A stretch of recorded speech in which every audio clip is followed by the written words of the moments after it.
What did it take to survive an ancient siege? Why was the cult of Dionysus behind so many slave revolts in ancient Rome? What's the tragic history and mythology behind Japan's most haunted ancient forest? We're Jen. And Jenny. From Ancient History Fangirl. Join us to explore ancient history and mythology from a fun, sometimes tipsy perspective. Find us at ancienthistoryfangirl.com or wherever you get your podcasts. History That Doesn't Suck is a bi-weekly podcast delivering a legit, seriously researched, hard-hitting survey of American history through entertaining stories. If you'd like to support HTDS or enjoy bonus content, please consider giving at patreon.com/history that doesn't suck.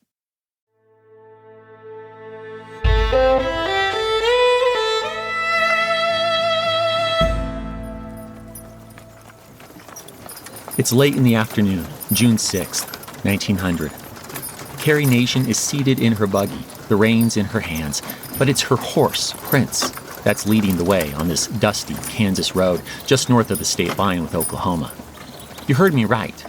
The horse is steering. You know, this uncertain buggy ride will be a long one, so let me explain as Prince pulls us along. A little earlier, perhaps this morning, perhaps some days ago, Carrie felt that God told her to travel to the nearby town of Kiowa and smash its saloons, all of which operate illegally in violation of the 1880 Amendment to the Kansas State Constitution's prohibition against manufacturing or selling liquor. The 6-foot-tall, husky 53-year-old and devotee of the Woman's Christian Temperance Union is up for it, hence the pile of brickbats in her buggy, but Carrie would prefer it if the good Lord could give her just a little reassurance that this is indeed His will. That is why she's letting Prince do the driving. Her friend Mrs. Springer lives along this road, so Carrie figures that if her trusty steed, so familiar with this warm path, turns toward the Springer house, then she will know God does not want her to act. In that case, Carrie will stay the night with Mrs. Springer, which is, after all, the story she gave her husband. But if Prince continues on the road to Kiowa, then she'll know without a doubt God wants her to smash these saloons. No, these oases of sin filled with that life-destroying, illegal-to-sell in Kansas liquid that is alcohol. And now that you're up to speed, let's see where the horse leads us. The hot summer sun is low in the Kansas sky, but just ahead is the Springer home. Carrie relaxes her hands all the more. She will not influence Prince, and as they reach the house, the horse completely ignores his old habits, paying no attention to the Springer's gate as he continues trudging along the dusty road. Okay then, it's on to Kiowa. It's now early the next morning, Thursday, June 7th, 1900. With a basket of what looks like parcels hanging from her right arm, Carrie makes her way into a Kiowa, Kansas saloon. This place is run by Mr. Dobson, and right now, he's standing behind the bar with another gentleman. As they talk, Carrie approaches, then interrupts. Mr. Dobson, I told you last spring when I held my county convention here to close this place, and you didn't do it. Now, I have come with another remonstrance. Get out of the way. I don't want to strike you, but I am going to break tip this den of ice.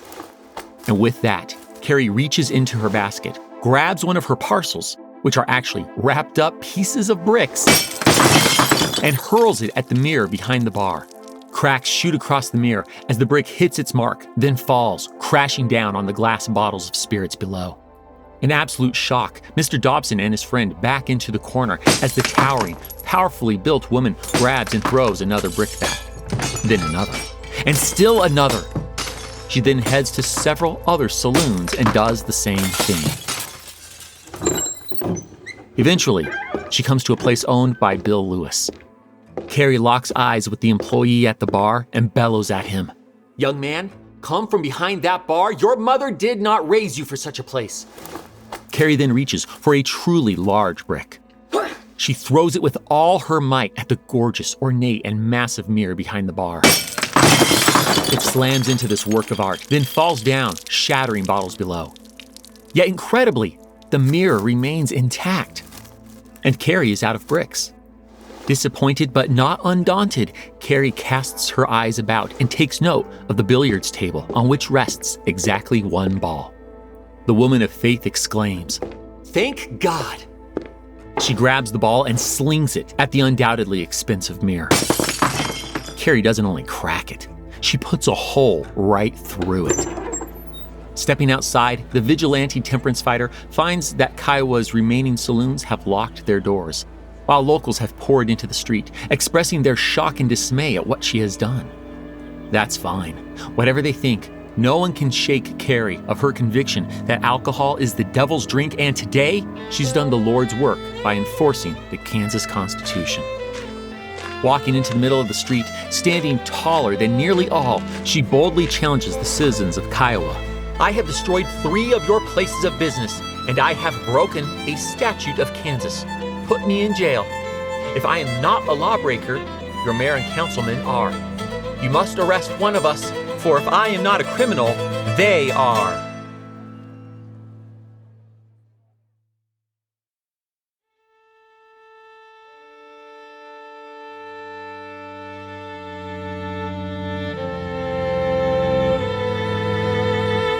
Welcome to History That Doesn't Suck. I'm your professor, Greg Jackson, and I'd like to tell you a story.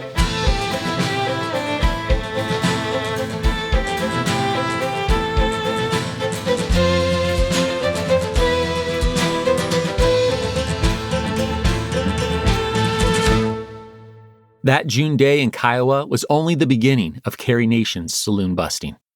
She soon swapped the brickbats for a hatchet as she continued her attacks on saloons, which she cheekily called hatchetations. Carrie's husband divorced her, and she got arrested some 30 times as she continued her hatchet-wielding, smashing hatchetations on saloons nearly until her death in 1911. And now that we've warmed up with Carrie Nation, we're ready for today's tale, the story of Prohibition. It's a long path, and to do it justice, we need to track America's relationship with liquor from its boozy colonial heydays up to the 18th Amendment. To that end, we'll first contextualize why the colonials drank like fishes. We'll then meet various individuals and organizations, starting with the American Temperance Society and the Washingtonians, both of which are looking to hold an intervention with Uncle Sam. But is total abstinence from the drink, or teetotalism, as it comes to be called, truly necessary? We'll find this mid-century idea divides the temperance movement, even as Maine and a few other states experiment briefly with prohibition. Entering the late 19th century, the Women's Christian Temperance Union will carry the torch, or hatchet, if you're Carrie Nation. But crucial a role as these women, who are so very sick of abusive drunk men, will play in Prohibition's tale, will then meet the organization and the man who really push it over the edge. The Anti-Saloon League's Wayne B. Wheeler. Wayne just might be the most effective lobbyist in American history, and we'll watch him gobble up Ohio, then national politicians, until he has the dry votes needed for a constitutional amendment prohibiting the sale, manufacture, and transportation of alcohol. And quick side note that, as a father myself, I can't help but add for the kids listening, please remember that, despite my usual jokes and the historical arguments I'll share in favor of the drink, alcohol abuse is not a game. Please be quick to remember the damage we'll see liquor do in this episode. Please discuss alcohol with your parents, obey the law, and be responsible. Okay, dad mode off, back to Professor. Time to follow Uncle Sam's journey from barfly to white-knuckling it in the 1920s. And we start in the colony of Massachusetts Bay. Rewind. Colonial America does not lack alcohol.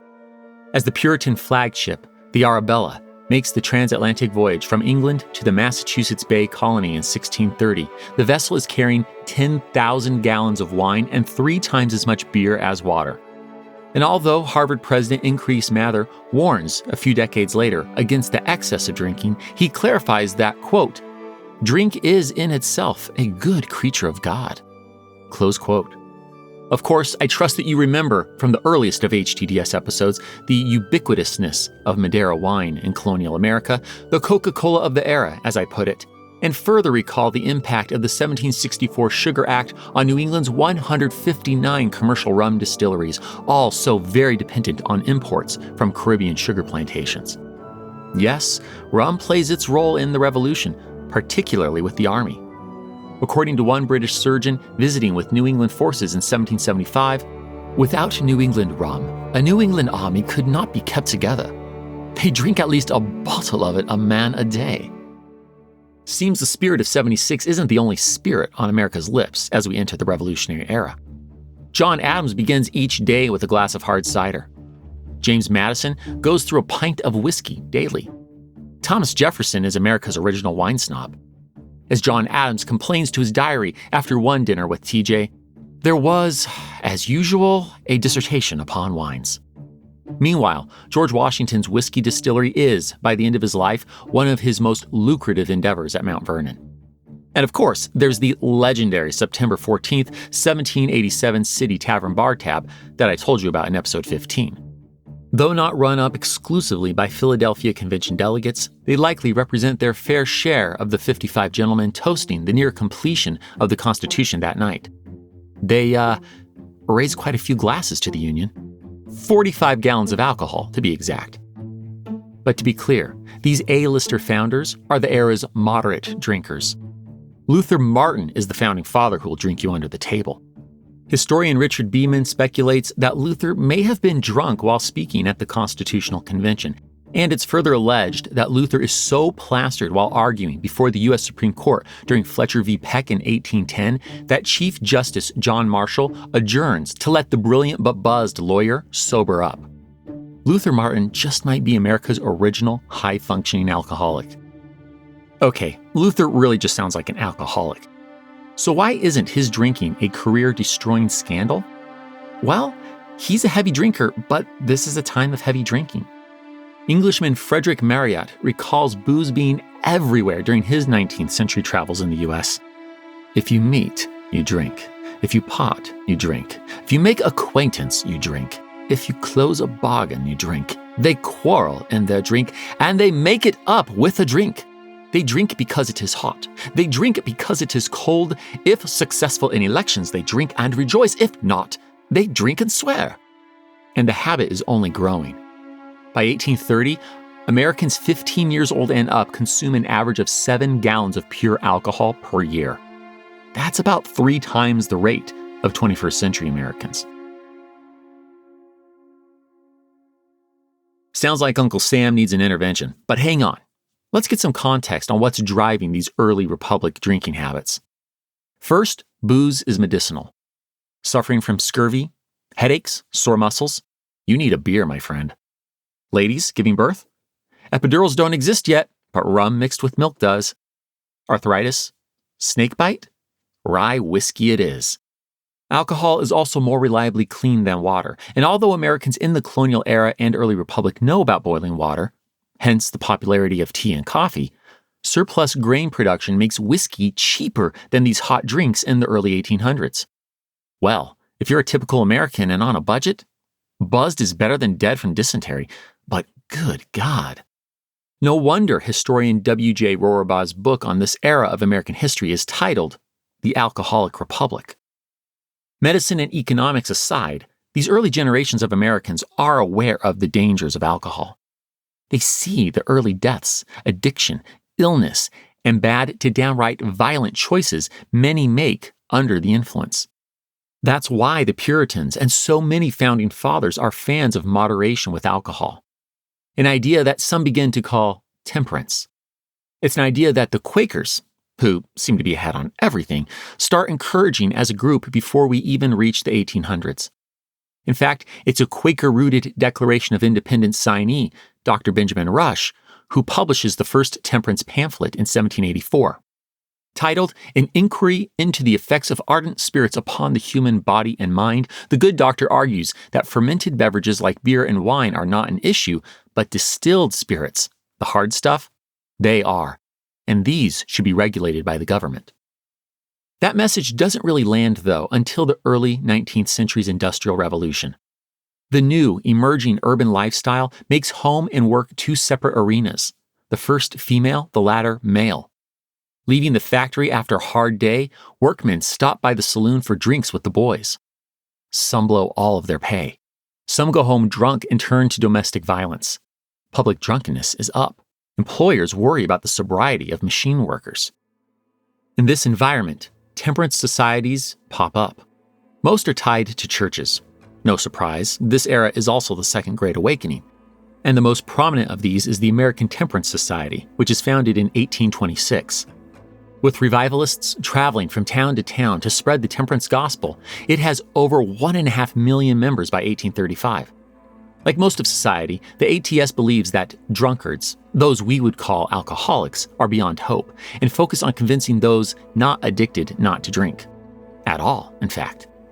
Yes, this is a step past moderation, and this total alcohol avoidance, known as teetotalism, divides its members. The ATS and other temperance groups help curb Uncle Sam's drinking, but as the Panic of 1837 sucks up funds, this first wave of temperance reform groups dries up. And yet, some Americans still want to kick the habit.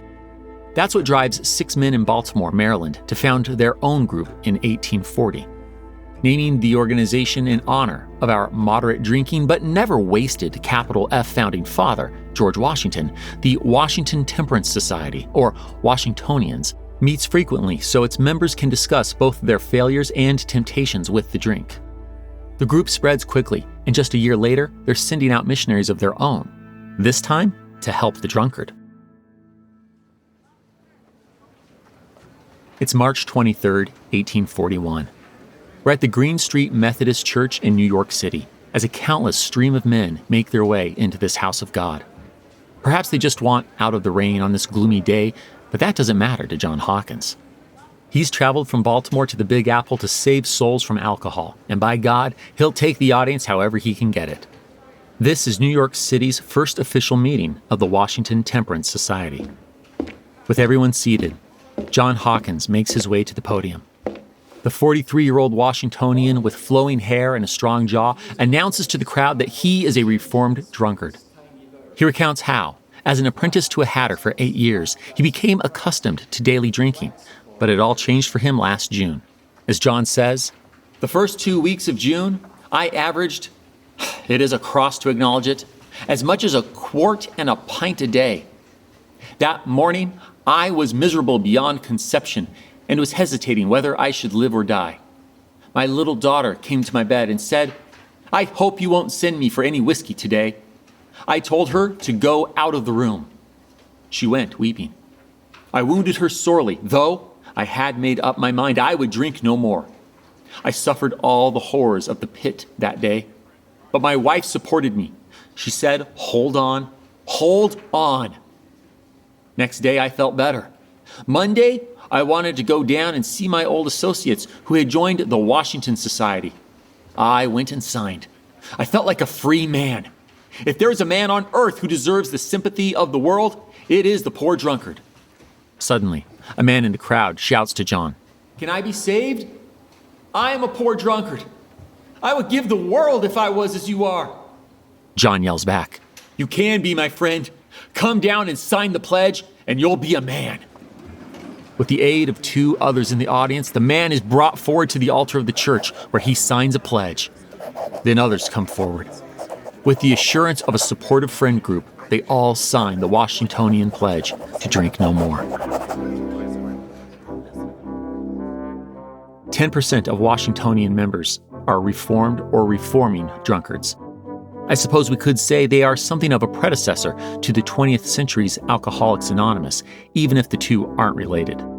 In 1842, a mere 2 years after its 6-man founding, the Washingtonians have 15 societies in Baltimore and 23 in New York.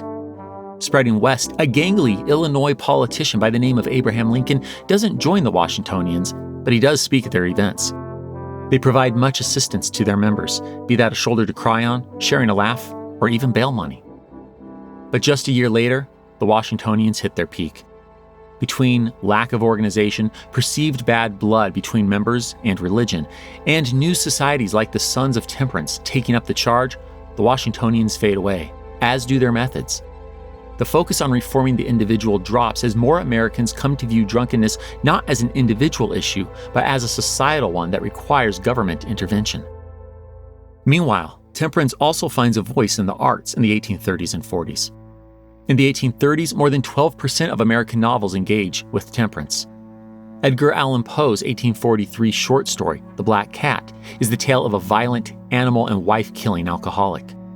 An 1844 stage play called The Drunkard, or The Fallen Saved, tells the tale of a good, loving husband and father turned wife-beater blowing through his children's money until he reforms with the help of his moral in-laws and friends. Oh, and it turns out his uncle left him a fortune, so he's rich, happily ever after. This play crushes it. P.T. Barnum's American Museum brings in 3,000 people per showing. And as we enter the mid-19th century, teetotaling laws start to emerge.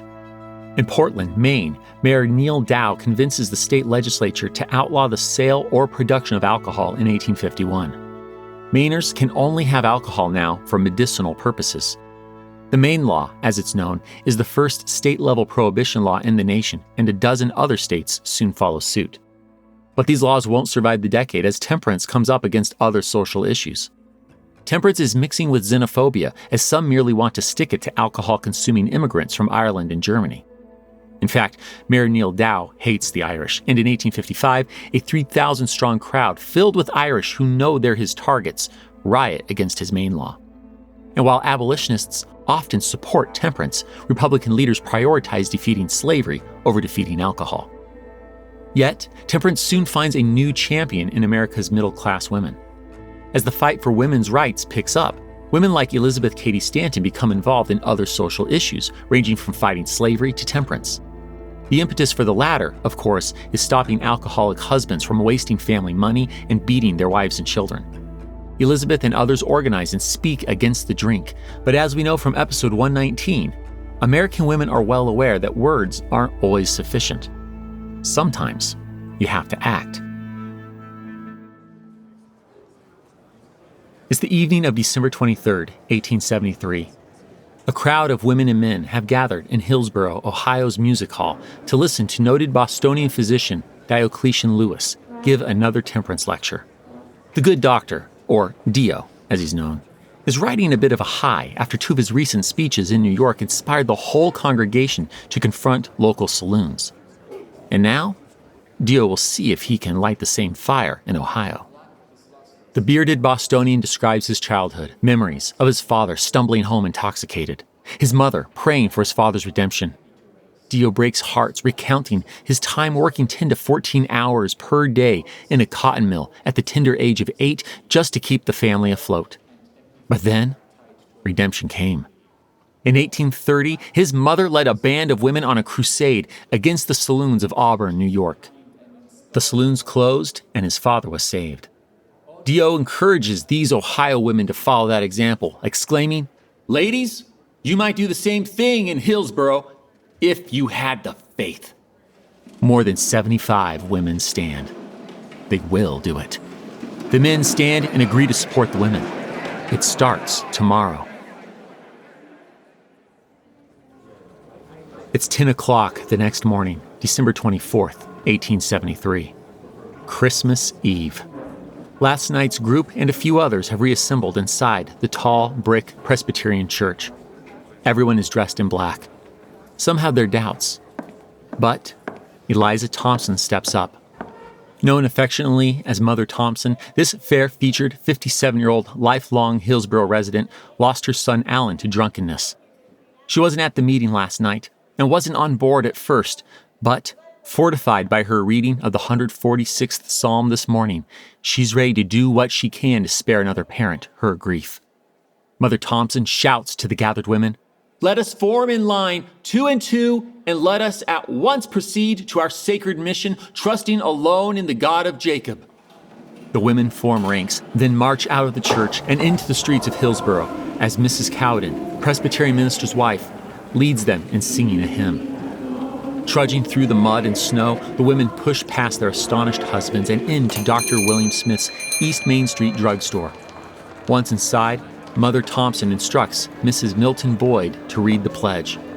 The woman bellows at the owner, "In the name of God and humanity, we make our appeal, knowing, as we do, that the sale of intoxicating liquors is the parent of every misery. We, the mothers, wives, and daughters, representing the moral and religious sentiment of our town, earnestly request that you will pledge yourself to cease the traffic here in these drinks forthwith and forever." As the women fall to the floor in prayer, William folds. He signs the pledge.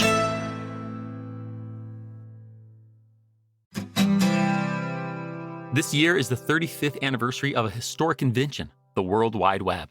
It's hard to remember a time when we couldn't just jump online for communication, research, shopping, and entertainment, like this podcast you're listening to right now. But while the wider world is now virtually smaller and at our fingertips, it's still a vast and sometimes scary place. That's one reason to use NordVPN.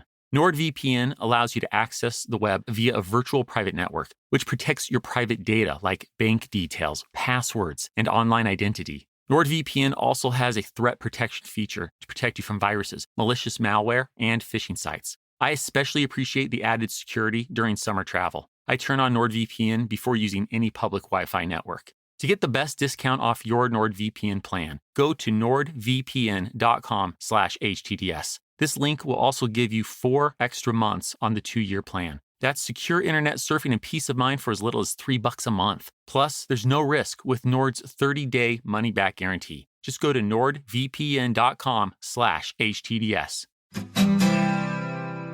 eBay Motors is here for the ride. Remember when you first saw the potential? And then, through some elbow grease, fresh installs, and a whole lot of love, you transformed 100,000 miles and a body full of rust into a drive that's all your own? With over 122 million parts for your number one ride or die, you can make sure your ride stays running smoothly. Brake kits, LED headlights, exhaust kits, turbochargers, bumpers, whatever your baby needs, eBay Motors has it. And with eBay Guaranteed Fit, it's guaranteed to fit your ride the first time, every time, or your money back. Plus, at these prices, you're burning rubber, not cash. Keep your ride or die alive at ebaymotors.com. Eligible items only. Exclusions apply.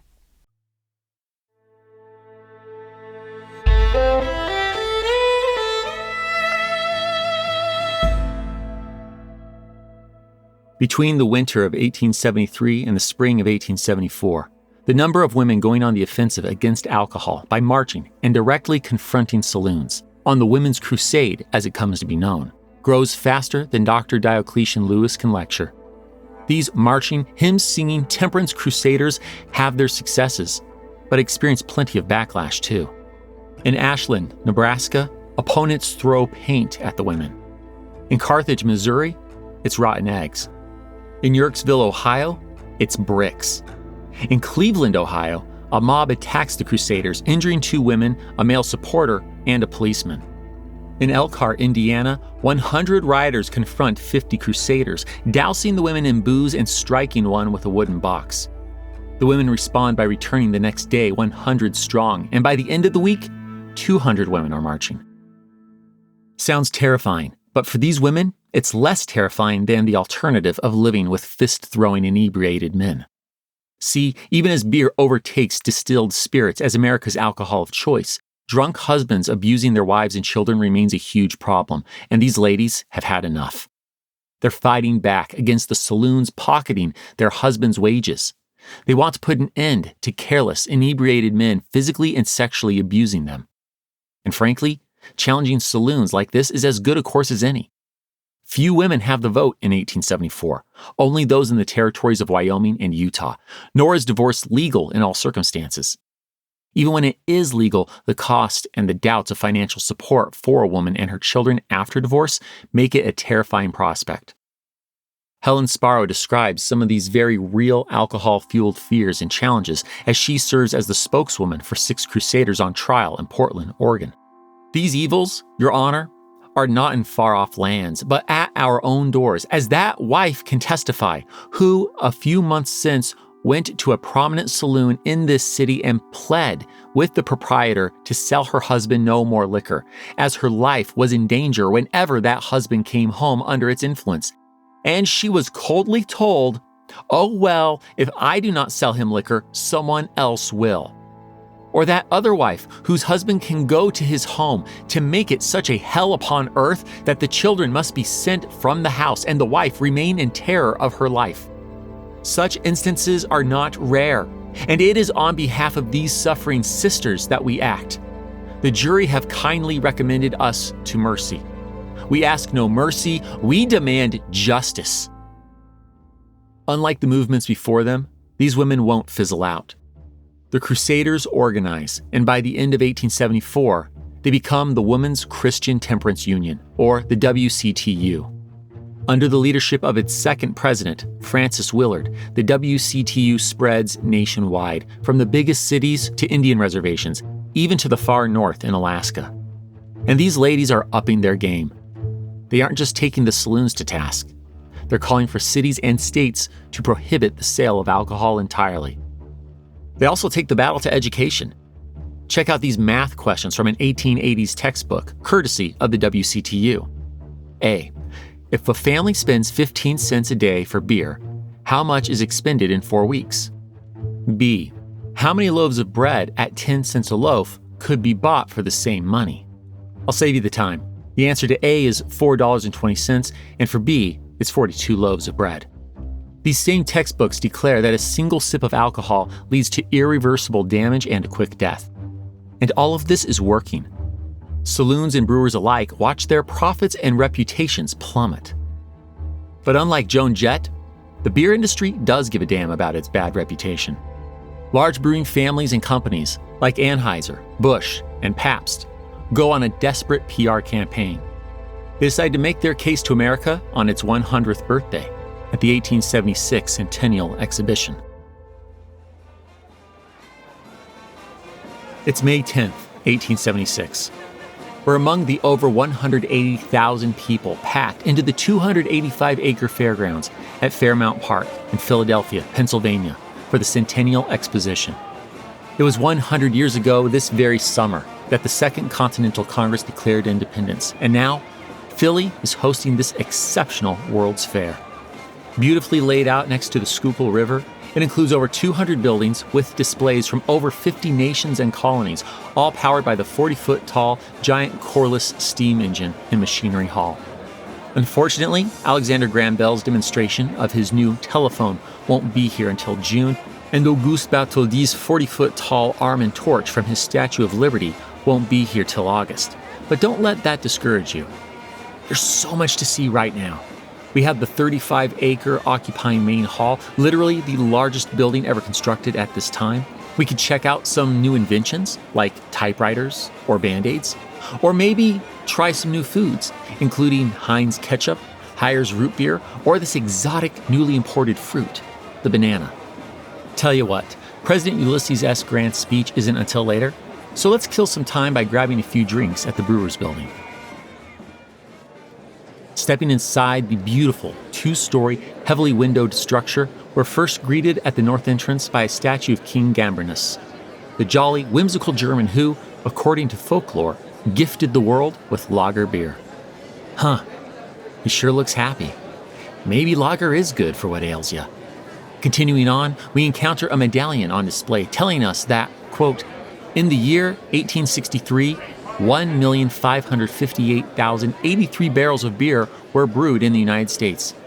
In 1875, 8,743,744 barrels were produced from malt liquors, on which a tax was paid of $9,144,044. Close quote. Wow. Sounds like these companies are really doing their part for the American economy.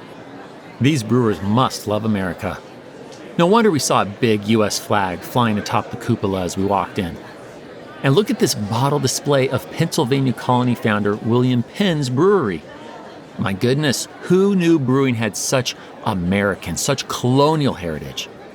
Surely then, we need not think of beer as some foreign Germanic influence. We sample a few brews from the building's 207 vendors. My, that hits the spot on a hot summer's day.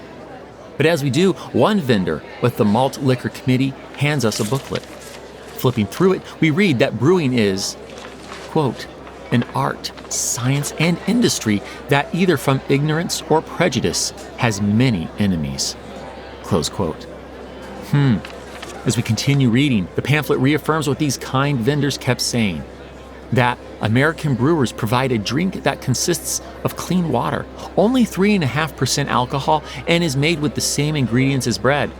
It's exactly what a hard-working American man needs after a long day on the job. Well then, this brew isn't just satisfying. between its contribution to Uncle Sam's wallet, its legacy from William Penn, and nourishment of the American worker. By God, this pamphlet makes beer sound downright patriotic. Okay, that comparison of beer to bread is about as porous as a slice of sourdough, but with over 10 million people visiting the Centennial Exhibition by its end in November 1876, the brewing industry's ice-cold advertisement lands. Meanwhile, the New York Times publishes an article the following year about the history and success of German lager that does not lean into stereotypes about Germans or beer drinkers, that does not make jokes about drunks. Instead, it describes the brewers, quote, gigantic establishments doing an enormous business, close quote. Of course, one World's Fair won't do all the heavy lifting. Most of campaigning against the WCTU isn't happening in big buildings with pamphlets, but in the saloons themselves, with a free, hearty, and salty meal and a pint of beer, with free drinks for anti-prohibition voters. And naturally, these men are reminded that saloons are not just about the beer in the mug. They're about manhood and brotherhood. Finally, the liquor industry's most convincing argument for state and national legislators is green. Let's never underestimate the mighty dollar's persuasive powers. The brewers are doing it. While Kansas votes to amend its state constitution to go dry, more or less, in 1880, the brewing lobby is changing the conversation.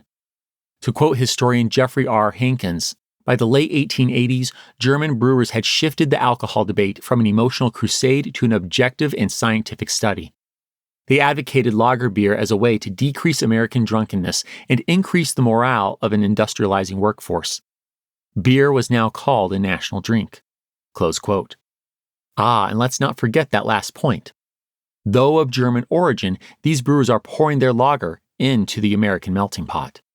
They're making lager American. Sounds like the Women's Christian Temperance Union is losing ground. And the WCTU has another challenge: mixed messaging with other social issues. As Elizabeth Cady Stanton argued previously, the WCTU of the 1880s is arguing that temperance, women's suffrage, and maybe even socialism all go hand in hand. For some, that's just too radical. Some suffragists don't want to be tied to radical prohibition movements, while some temperance supporters, especially men, don't want to support women's suffrage. Yeah, it's getting messy. None of this is to say that the WCTU is out of steam. It's pushing for temperance or prohibition legislation, but that effort is reliant on local grassroots efforts, which often requires something to jumpstart the movement. And as we enter the 20th century, one such event happens in the District of Alaska. It's sometime in the morning, November 5th, 1901. We're in Alaska's gold rush boomtown of Skagway, where U.S. Marshal James Shoup is braving the cold, holding his coat tight as the winds howl and he shuffles his way along 7th Avenue toward the federal courthouse. It's a rough part of town, notorious for its saloons, and by saloons, I mean brothels. As we learned in episode 88, the late 1890s Klondike Gold Rush brought a lot of hopeful, gold-panning men to Alaska, and their presence has built a whole new economy that revolves around a clientele of young men, which is a polite way to say booze and prostitution. Yeah, James is never bored as a lawman up here on the last frontier. But as he walks today, passing one 2-story wooden structure after another, not even he can anticipate what's about to happen. Walking by one of Skagway's many saloons, James sees a woman burst out of its front doors. She's drunk, stumbling, and, according to the Daily Alaskan, only wearing, quote, enough clothes to fill a thimble, close quote. James knows who this is right away. He arrested her last year. This is the notorious Popcorn Kate. Blushing, James cautiously approaches the 29-year-old woman, asking if maybe she'd like to step back inside and get some clothes. Kate answers, "I am only taking the Kneipp cure, and I don't need any grass to walk on either." Okay, she's plastered. Maybe even worse than last year, when James took her away in a wheelbarrow. Again, it seems, he needs to place Kate under arrest. A rather awkward task given that she's naked, but luckily for James, some help has arrived. Marshal Snook and Officer Tanner. The 3 men flank the intoxicated woman. As they do, she backs up against a saloon window. Kate takes a look at that window, smiles, and says, "My hands are aching with the cold, and if I put them through this window, the pain will be gone." Before anyone can stop her, Kate smashes her hands through the window pane. Impressive as the pun is for someone so drunk, there's no time to appreciate Kate's wit. Her glass-slashed hands are bleeding in streams. The men dress the wounds and the woman, then take her for further medical attention.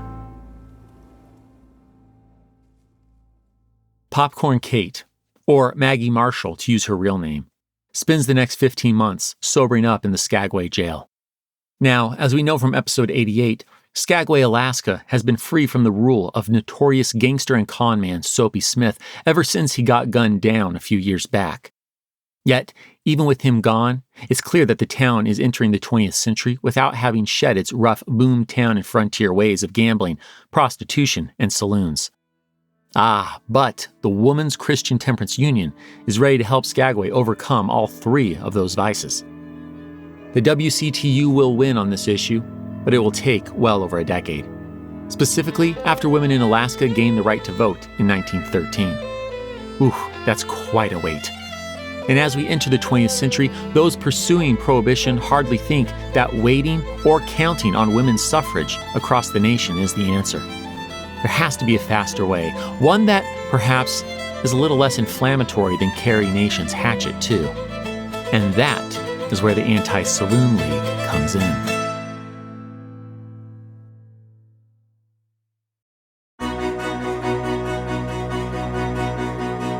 History never says goodbye. It just says, see you later. Edward Galeano was right when he said that. Events keep happening over and over again in some form.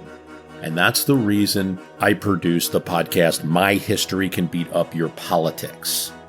What is it? We take stories of history and apply them to the events of today to help you, perhaps, understand them better. We are also part of Airwave Media Network. I've been doing the program since 2006. That's a long time, and the show has a long name. My History Can Beat Up Your Politics. Find me wherever you get podcasts.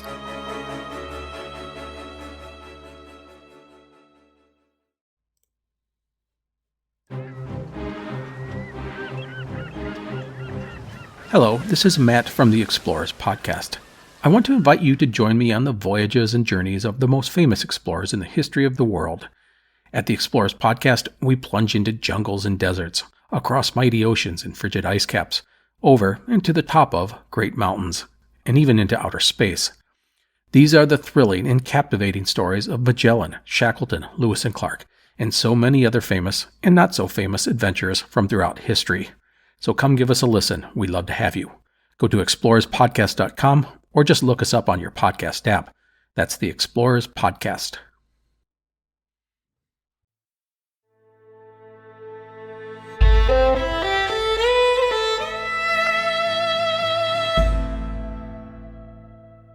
Founded by Reverend Howard Russell in Oberlin, Ohio in 1893, the Anti-Saloon League, or the ASL, has one mission: end the saloon. As the Reverend and his associates see it, other prohibition movements failed due to the wrong focus. The Washingtonians were too focused on the individual instead of legislation. The WCTU's messaging is too intertwined with women's suffrage. And although the Prohibition Party is at its peak in the early 1890s, most of its influence is watered down by competition from other reform-minded third parties, and, of course, by the fact that, as a political party, it has to hold policies on other issues. But the Anti-Saloon League can put all of its efforts into one idea: outlawing liquor. That's especially true since the hiring of Wayne B. Wheeler. Wayne hopped on the Prohibition bandwagon as a boy in Trumbull County, Ohio, when an inebriated field hand stabbed him through the leg with a pitchfork. Yeah, okay, I guess we can see where he's coming from. Standing at 5.5 feet with short hair, glasses, and a neatly brushed mustache, Wayne Wheeler looked like a pencil-pushing pushover when he graduated from Oberlin College and started full-time with the ASL in 1894. But oh, how looks deceive. The young Ohioan proved a powerhouse, and upon finishing his law degree in 1898, the ASL put Wayne in charge of its legal offices in Ohio. Now, he's delivering speeches and filing suits with a fury. In 1903, Wayne is promoted to the ASL's superintendent for the state of Ohio. Using pressure politics, Wayne unleashes the Anti-Saloon League's fury on wet politicians, that is, those who approve of the drink.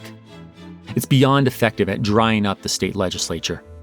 To quote author and historian David Okrent's description of Ohio politics in 1903, the newly elected Ohio legislature installed that year was custom built by the ASL. Wayne B. Wheeler, general contractor. Close quote. But Wayne still has one foe that's keeping him from using the Ohio state government as his personal playground, Governor Myron T. Herrick. Here's the deal. Per the ASL's directions, the Buckeye State Legislature takes up the Brannock Act. This is a local option law, meaning that it opens the door to small jurisdictions, like a city or county, voting on a given issue, and in this case, the issue is kicking saloons out of town. No surprise here, the ASL has been pursuing local option laws for years, drying up one municipality or county at a time. But strong-jawed, mustache-wearing Governor Myron Herrick and his likewise handsome Lieutenant Governor Warren G. Harding have reservations about the Brannock Act. Don't get me wrong, the governor is willing to see through this bill that would allow the approval of 40% of a town to give saloons the boot. But he wants cities to vote on the matter, not rely on a mere petition. Well, that's enough to incur the wrath of Wayne Wheeler. The fiery prohibitionist sets out to destroy the popular incumbent Republican in the 1905 election. Week after week, Wayne hammers Governor Myron Herrick in the ASL's newspaper, the American Issue. He calls the governor the quote-unquote champion of the murder mills, by which, of course, Wayne means the champion of saloons. In a later article, Wayne describes the governor as insufficiently Republican.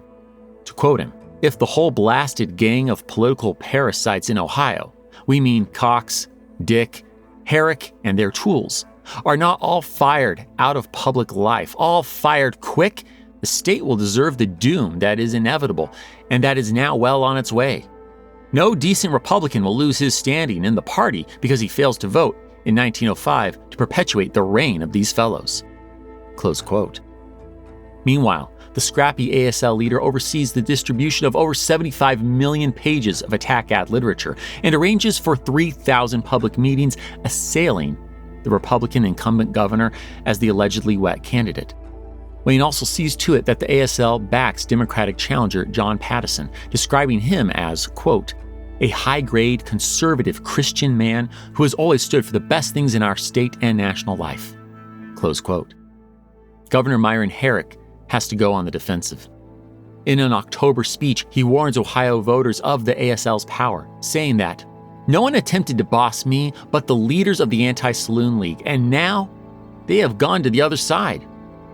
A month later, just before the election, the pro-Myron Herrick Dayton Herald further warns that, quote, "Democrat John Pattison's election would put into full power in this state the greatest political machine that Ohio has ever known." Close quote. The results of Ohio's 1905 gubernatorial election is nothing short of astounding. Myron Herrick, a darling, popular, rising star in the Republican Party, who 2 years ago in 1903 soundly defeated his Democratic opponent by more than 100,000 votes, loses by 43,000 votes. Newly elected Governor John Pattison dies of Bright's disease just 6 months after taking office, but that doesn't matter much to the ASL. His replacement, the 71-year-old Lieutenant Governor, a hero of the Battle of Gettysburg, Andrew Harris, is also a dry politician. Whoa. Meek as Wayne Wheeler looks, he's proven the power of the ASL.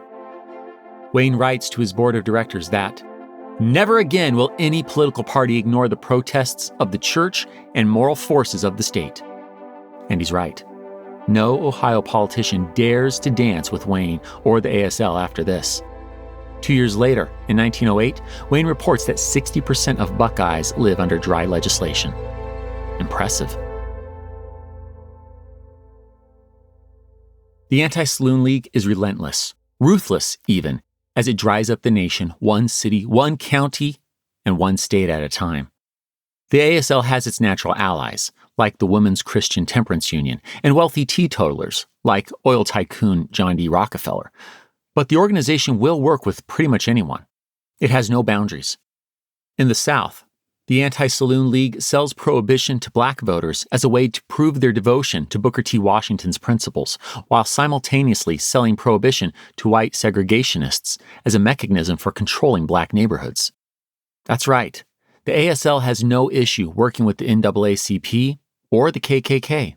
It has no issue working with Republicans or Democrats.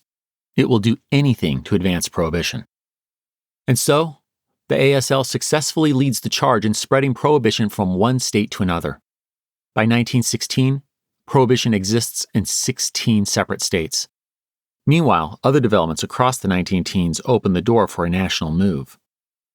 In 1913, the 16th Amendment to the U.S. Constitution allows the federal government to enact an income tax. Oh, that means Uncle Sam is no longer so reliant on liquor taxes. Wayne Wheeler loves that. Wanting something more ironclad than a mere law, so easily disposed of like the Maine laws of half a century ago, he pushes for a Prohibition Amendment, which Congressman Richard Hobson of Alabama introduces in 1914. While the vote in the House of Representatives is a majority, 197 for, 190 against, it isn't the two-thirds majority that the Constitution requires for an amendment. But let's not forget that 1914 also sees the outbreak of the Great War, and as we know from episode 132, the U.S. enters the fight against the German Empire in 1917. Anti-German sentiment is up. Suddenly, those German descent brewers no longer feel so American. Yet, can anti-German sentiment provide the last bit of momentum needed to overcome the concerns of the South's dry congressmen who nonetheless feel strongly about states' rights? What about dry congressmen who oppose women's suffrage and question if passing one social issue-focused amendment, such as Prohibition, won't open the door for the ladies too? As doughboys answer the draft to fight lager-loving Germans, the gentleman from Texas, Senator Morris Shepherd, puts forth a resolution for a Prohibition amendment. The Senate votes 65-20 in its favor on August 1, 1917. With spectators packing the gallery seats, the House of Representatives gives its blessing as well, with a vote of 282-128 on December 17th. That's a vote of more than two-thirds in both houses of Congress.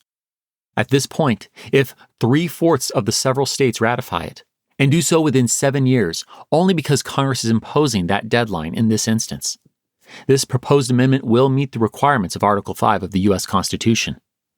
It will come to life. The 7-year deadline is more than met. A mere 13 months later, January 16, 1919, Nebraska becomes the 36th of the 48 states to ratify. That's 3/4. Prohibition is officially the 18th Amendment to the U.S. Constitution. Now, what exactly is prohibited?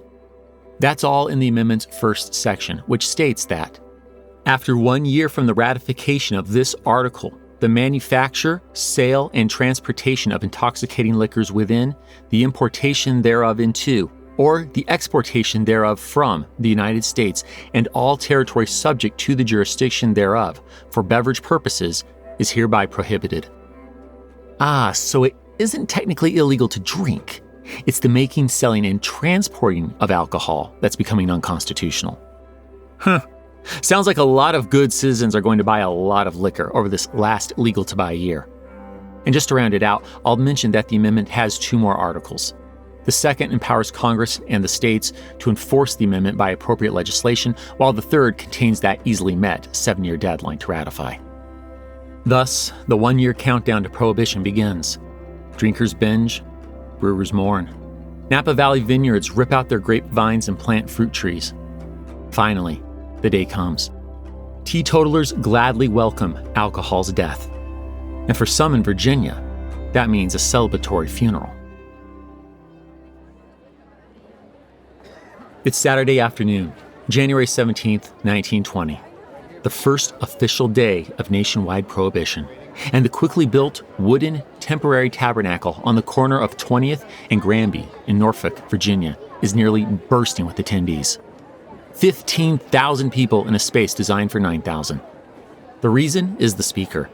It's none other than the former Chicago White Stockings baseball player turned evangelist preacher, Billy Sunday. In fact, this massive house of God was built specifically for the thin-haired 57-year-old preacher's visit, and hardly a soul dares to miss the opportunity to see him preach, especially when his sermon is, well, alcohol's denunciation masquerading as a eulogy. Billy steps up to the pulpit.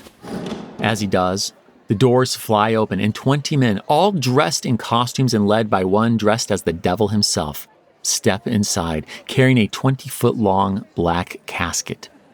Inside is the corpse, if you will, of John Barleycorn. Police clear those outside still trying to push into the packed church as the crowd inside roars with applause and laughter. The organ plays a funeral dirge as the casket is laid before the dais and crowned with a wreath of pink carnations, after which the 20 costumed pallbearers lead the audience in singing John Barleycorn's body lies a-moldering in the clay. Billy Sunday surveys the crowd. Hundreds of WCTU women in the front rows are smiling ear to ear. 3 little girls hand him white roses. Once he's able to quiet the crowd, the ball-playing preacher launches into one of his classic fiery orations. No earnest, intelligent man or woman can deny but that the saloon and drunkenness was the curse of the United States. The only business the saloon helped was the devil's business. And now that it has gone, it leaves rejoicing. Goodbye, John Barleycorn, old top. We didn't need your money bad enough to allow you to snatch bread from hungry women and children. The people are free from the chains you riveted about them at last. The wrath of an outraged public has been quenched, and your putrid corpse is hanging from the gibbet of public shame. You were God's worst enemy. You were hell's best friend. I hate you with a perfect hatred. I love to hate you. Farewell, you good-for-nothing, God-forsaken, iniquitous, bleary-eyed, bloated-faced old imp of perdition. Farewell. And having said his piece about the personification of liquor, Billy climbs atop the pulpit and waves the American flag as the people sing. Mocking funerals have a long tradition in America. All the way back in episode 2, I told you about the mock funerals held for liberty amid the Stamp Act crisis. But those mock funerals ended with Colonials getting drinks at the pub. For some reason, I don't think Billy Sunday and his congregants stuck with that last part of the tradition. But speaking of the colonial era, we have now completed our journey from the relatively buzzed colonies to the Prohibition enacting 18th Amendment's first day in effect, January 17th, 1920. We encountered a lot of forceful organizations and colorful characters along the way, like the WCTU and hatchet-wielding Carrie Nation, both of whom future generations will often charge with the lion's share of responsibility for Prohibition. Yet, while their influence was significant, I admit that I find it a curious thing to blame women for Prohibition when Jeannette Rankin was the only woman serving in the Congress that gave its 2/3 approving vote to the amendment, when 3/4 of the states gave their assent to this 18th Amendment before the 19th granted American women full voting rights. No, I find myself agreeing with the analysis of 1920s America, that if any single organization or individual deserves the credit or blame for Prohibition, it's the Anti-Saloon League and Wayne B. Wheeler, the man whom the New York Evening World describes as, quote, the legislative bully before whom the Senate of the United States sits up and begs, close quote. Or, to quote the New York Herald Tribune, without Wayne B. Wheeler's generalship, it is more than likely we should never have had the 18th Amendment. That's right. It may well be that no one has organized, lobbied, and played kingmaker more effectively than Wayne up to this point in American history. Nor was Wayne done. He also put his foot on the scale of Congressman Andrew Volstead's proposed National Prohibition Act of 1919, aka the Volstead Act. This is where the 18th Amendment's phrase, intoxicating liquors, gets defined, and those who supported the amendment thinking it would only prohibit hard liquors were in for a shock. While the law has its carve-outs, including wines for religious purposes, whiskey for medicinal uses, and, not daring to upset rural Americans, home-manufactured hard cider, The ASL guides the Volstead Act's definition of intoxicating liquors to a 0.5% limit. And so, with the 18th Amendment and its enforcing Volstead Act passed, the Great Prohibition experiment begins. But only minutes into this experiment, just after midnight, January 17th, 1920, 6 masked, pistol-wielding men make off with 2 freight cars of whiskey in a Chicago rail yard. It's an inauspicious beginning, one that indicates the story of America and liquor is far from over. And next time, we'll continue that story as we try our hand at bootlegging.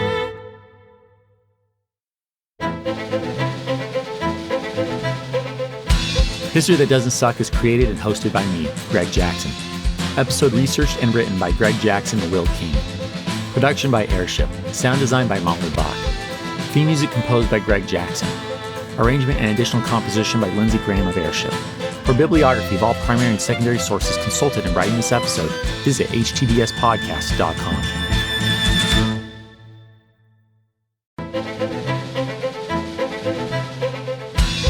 History That Doesn't Suck is created and hosted by me, Greg Jackson. Episode researched and written by Greg Jackson and Will King. Production by Airship. Sound design by Motley Bach. Theme music composed by Greg Jackson. Arrangement and additional composition by Lindsey Graham of Airship. For bibliography of all primary and secondary sources consulted in writing this episode, visit htdspodcast.com. HTDS is supported by fans at patreon.com/history that doesn't suck. My gratitude to you kind souls providing funding to help us keep going. Thank you. And a special thanks to our patrons whose monthly gift puts them on producer status. Anthony Pizzulo, Art Lang, Beth M. Chris Jansen, Bev Hawkins, Bill Thompson, Bob Drazovich, Brad Herman, Brian Goodson, Bronwyn Cohen, Charles and Shirley Clendenin, Chris Mendoza, Christopher McBride, Christopher Merchant, Christopher Pullman, Clayton Crouch, Dane Polson, David Aubrey, David DeFazio, David Rifkin, Denke, Durante Spencer, Donald Moore, Ernie Lowe, Gareth Griffin, Henry Brunges, Jacob McDaniel, Jake Gilbreth, James Black, Janie McCreary, Jeffrey Moose, Jennifer Magnolia, Jessica Poppett, Joe Dobis, Joel Kerr, John Frugal Doodle, John Booby, John Keller, John Oliveros, John Ridlevich, John Schaefer, John Cook, Jordan Corbett, Justin M. Spriggs, Karen Bartholomew, Kim R., Kyle Decker, Lawrence Neubauer, Linda Cunningham, Mark Ellis, Mark Price, Matthew Mitchell, Matthew Simmons, Melanie Jan, Nate Seconder, Noah Hoff, Paul Goinger, Rick Brown, Sarah Tralick, S.B. Wade, Sean Pepper, Sharon Thiessen, Sean Baines, Creepy Girl, Tisha Black, and Zach Jackson. Join me in 2 weeks, where I'd like to tell you a story.